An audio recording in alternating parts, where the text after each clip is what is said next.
And I'm going to just get this out of the way right now. Homer fine while I pull this up. Okay. Well, the fact that we have the exact same fucking record for the Bears is it makes me feel a little bit better. That I wasn't alone in that thought process. Yeah, I do think the Bears are better than a 5-12 team, but I'll start from the bottom and work my way towards the top with this one. All right. So Ben Johnson is a fantastic coach. He's done wonders with that offense. And I think that is going to be a good thing overall for this Bears team. Caleb Williams hopefully makes another step, but Madden cover curse. It's lurking. It's there. All right. I'm not going to act like that's not a thing. Their defense actually isn't good. It hasn't been good. It wasn't good last year. They are just opportunistic with the turnovers. And that's, if it happens 2 years in a row, I will be very surprised. I expect a return to the mean with that. They lost a little bit of cornerback talent there. I can't remember the fucking dude's name because he was, no offense to him, this is kind of, he was a nobody that got a Nashawn Wright, I believe, and now he's on to another team again, but he got a bunch of turnovers. He's kind of a bad cornerback, but really good opportunistic with the turnovers. I just don't see it happening with that defense. I do not expect the Bears to actually be 5-12. I expect them to be a lot closer to 500. They're playing the first place record, okay? They had a lot of wins, and the whole one score win thing is kind of overblown, but they had a lot of games where they barely won the game in like fourth quarter, like late drives. So I think that we're going to see a pendulum swing the other way. The offense is the good part of this team for sure, but I don't know that they're going to have enough there to uphold that defense on a first place. Look, they got a really tough schedule with the first place schedule. It's going to be difficult. So got them going 5-12, though I don't truly expect that to happen. Now the Packers, I do have at 9-8, an improvement from last year, so long as their dumbass head coach doesn't decide to take a meaningless tie. He has to grow a pair if you're playing Dallas, I guess.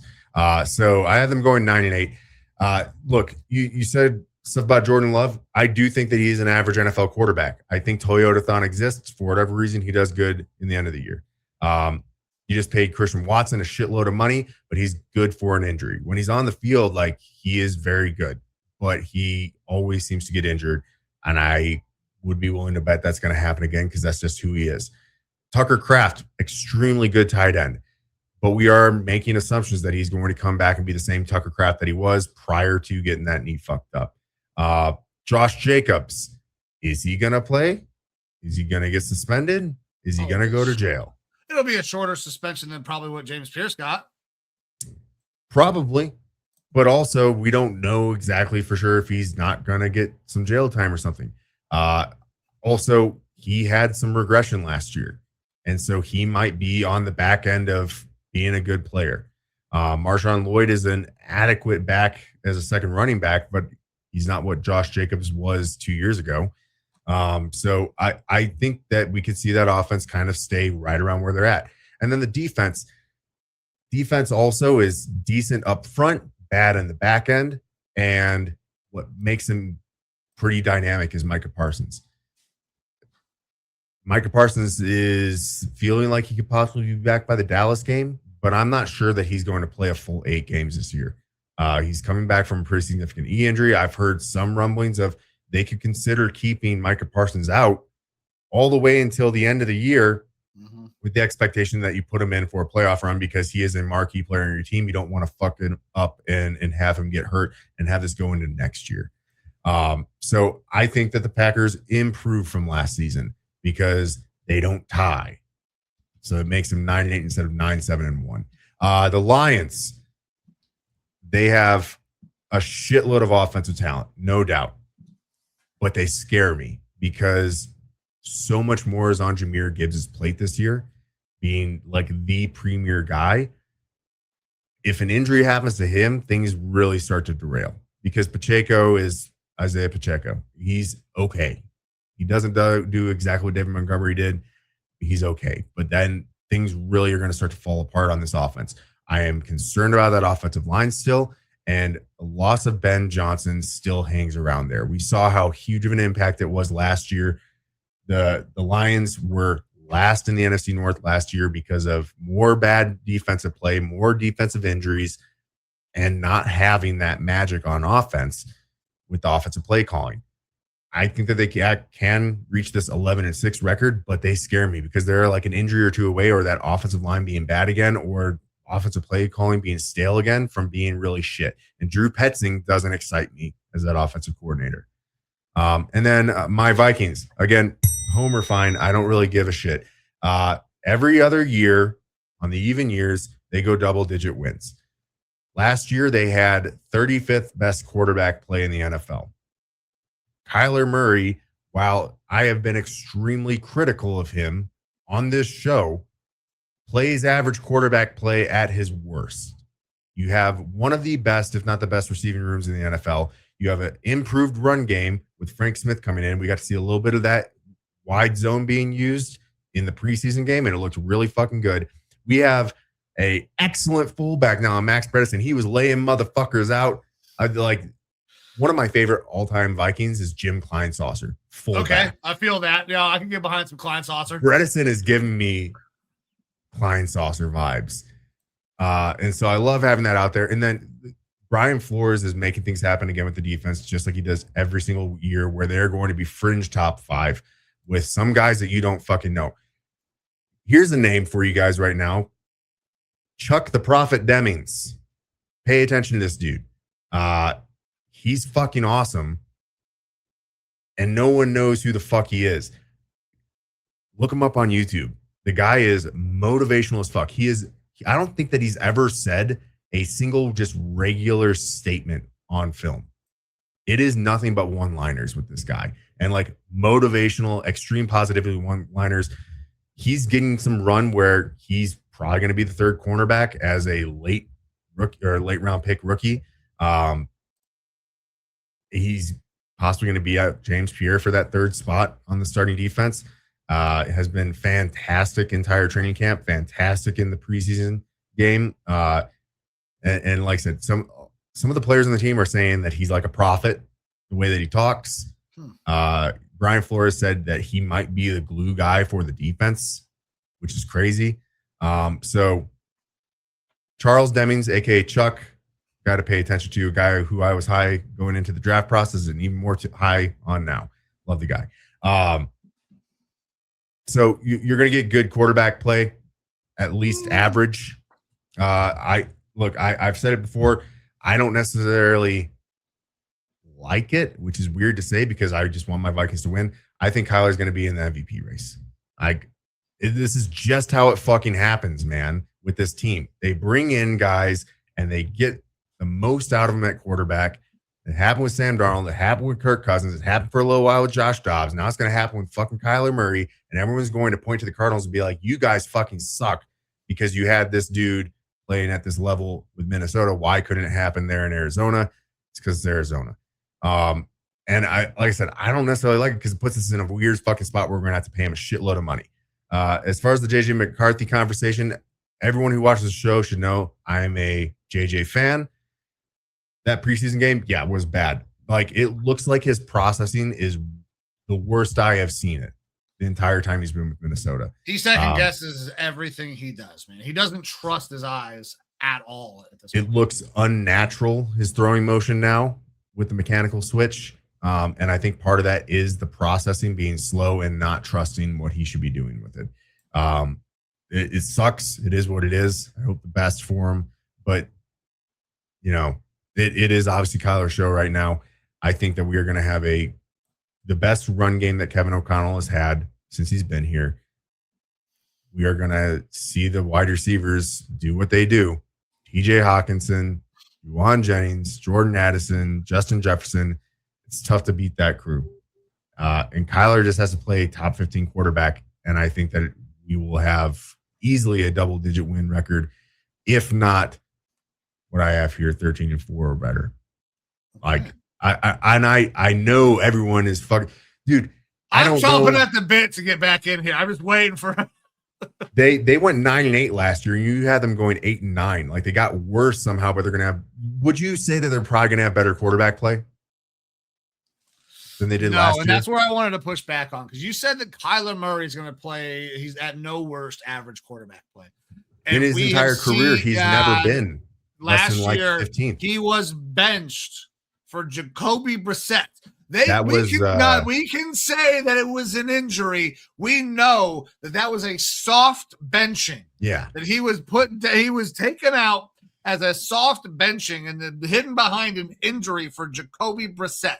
I don't disagree, but they soft benched him for the draft pick. They soft benched him for the draft pick, not because it was Kyler. It's because if you put him out there, you're going to get better quarterback play. I don't know if that's the whole case. He was not playing well. I don't know that he was playing average quarterback play before all of this started to come out. And I've been very critical for years of Kyler. I know that's why I got to push back. Like, come on! I think we have seen him play less than average at times. Absolutely, but that's also been on the Cardinals, where he's been surrounded by fucking ass. That's also very true. I think that he's done his best work when he is off schedule. And Kevin O'Connell is an on-schedule guy. It is kind of like oil and water with a lot of this. But I think that he's got decent enough arm talent. He's got the mobility is a new factor that Kevin O'Connell hasn't been able to work with yet before. We got to see three passes in the preseason game. They were all pretty solid. I think that if you just get average quarterback play from him, things are going to pop. And that's the thing. On the whole, in his time in Arizona, I think he's had poor coaching. He has had poor supporting casts.